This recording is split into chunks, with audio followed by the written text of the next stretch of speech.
Welcome to Money Matters with Margaret. My name is Margaret Remi, and I am a public health scientist and a personal wealth coach. I teach Black women to master their money basics in order to make room for wealth. I'm passionate about working with African Americans in particular because of the staggering wealth gap that exists in the United States. In my work as a public health scientist, we've seen that poverty is a major indicator of good health, and therefore that means wealth is directly tied to health.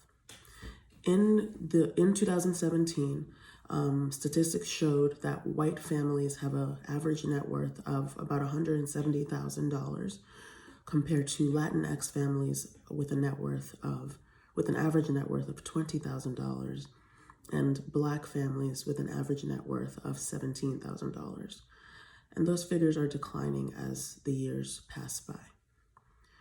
While the Black net worth is very low, the spending power of Blacks in the world is about 11th. So that means that there are two gaps, there are two disparities. One is the racial disparity gap of net worth, and the other gap is the gap between the net worth of African Americans and the spending power. So that means that while we are spending a lot, our net worth is decreasing. So that's a major gap as well. So why is it that we are pouring into an economy that we're not really gaining that much from? There are lots of economic history lessons that can be taught here as to reasons why. And of course, major fixes have to do with economic policies that bring African Americans and other minority groups to a place where they can gain wealth in the same way that whites in this country do. On a more personal level, because I'm not an economic policy expert or policy maker, on a personal level, I believe that we can make changes to Black net worth by understanding our spending power and using that to be purposeful in our spending. We need to start spending with purpose. So spending with purpose, what does that mean? It means to be strategic with how much you spend and what you're spending on. So to give an example, let's say that you're getting ready to buy a house and you're getting ready to be pre-qualified for this house, or you're going through the process of being qualified for this house. What you don't want to do is spend a lot on your credit cards, right? Because that could drive up your debt to income ratio and even affect your credit score negatively. So in being strategic with your spending during that time, you're understanding the purpose of your overall financial profile. And you're understanding that your financial profile needs to be in a certain state in order to qualify for that house. So why not take that strategy and apply it to every area of your life? When you're spending and you're thinking about what you're spending your money on, you're buying different things, why not think about how is what I'm doing affecting my entire financial profile and contributing to my financial goals? So if you have a good grasp on what your entire financial profile looks like, then you will be able to make an informed decision every time you go out to spend that money. That is spending with purpose. So there are two main things I want to leave you with on spending with purpose. Two main keys to spending with purpose. Number one is mindfulness.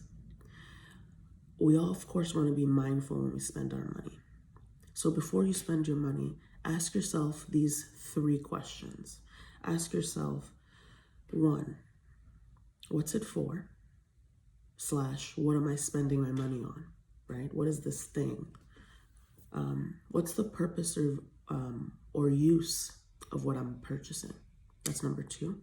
And number three, what is the price or the investment? And does the cost justify the purpose?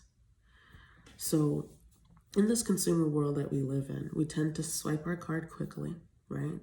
We buy because it's super cheap, or it's accessible at the cash register, or it's on sale online, or we fall prey to a targeted ad, right?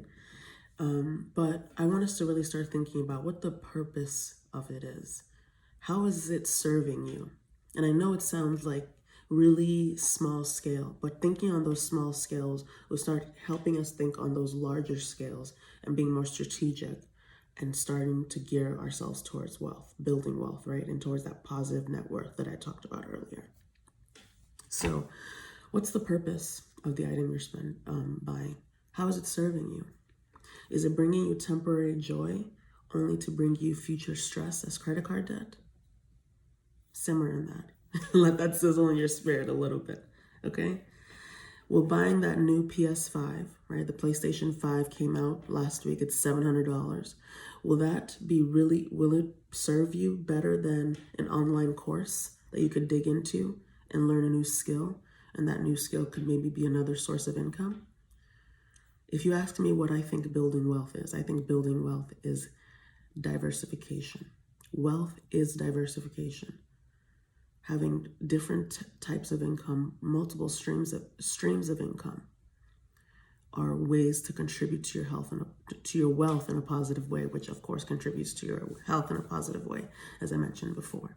So those are things to think about. So that's number one, mindfulness, asking yourself those 3 questions before you make a purchase, and any purchase. And of course, we want to start on a smaller scale and go up, right? We start on a smaller scale from a grocery trip, and we make our list, and we know what we're cooking, we know what we're making, we know, how long it's going to last. We eat before we go, because when we shop hungry, we shop crazy, right? Small things like that to bigger things like, I want to buy this PS5 versus Harvard right now has 67 free courses that only cost your time, and that $700 could be better spent in a high yield savings account or in an investment account, growing, depending on the market, of course.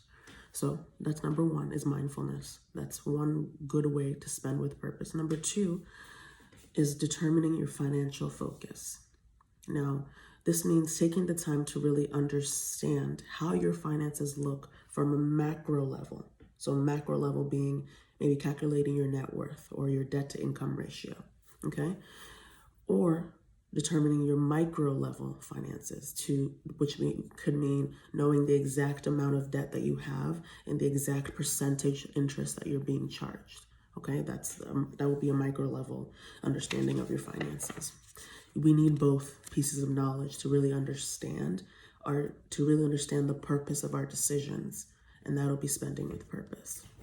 So determining your financial focus and always being mindful may seem like a daunting task, but it does not have to be, friends. It does not have to be. You can take it one day at a time, or even 1 week at a time. There are so many resources out there. I, of course, am a resource as a wealth coach. I also created this free 3-week challenge, 3-week course, if you will, and it's a process that'll take you through to understand your finances at that macro level, so that you can begin to know how to dig into it in that micro level and start spending with purpose. And I really want us to start thinking about spending as investments, right? What are we investing our money in? Because money always comes back around, right? It's a tool rather than something that uses us. We use it. So you can use it to better yourself, or you can use it to destroy yourself, and we won't be destroying ourselves. Amen? So think of each purchase as an investment. When you're buying that PS5, are you investing in occasionally, or first of all, are you in a position to spend $700? Okay, do you have investments? Do you have your emergency fund set? Do you know that this is not gonna put you in a position where you're not gonna have extra cash in case an emergency comes up? Okay, and then even deeper, you spend that $700 on the PS5. Okay, does it bring joy? Is it something that you use on a break, or is it going to further distract you from reaching your goals, and even in life? So thinking about our investments and our purchases in those ways is spending with purpose, friends. I hope you learned something today. If you want to take part in that 3-week process I created to understanding your finances, you can go to margaretremi.com. That's MargaretRemi.com. And you can get more tips and more suggestions from me on Instagram and Twitter at Product of Wealth, PRODUCTOFWEALTH. Facebook.com/Product of Wealth as well. And feel free to contact me in any of those mediums or shoot me an email at gyl@margaretremi.com. Thank you. Bye.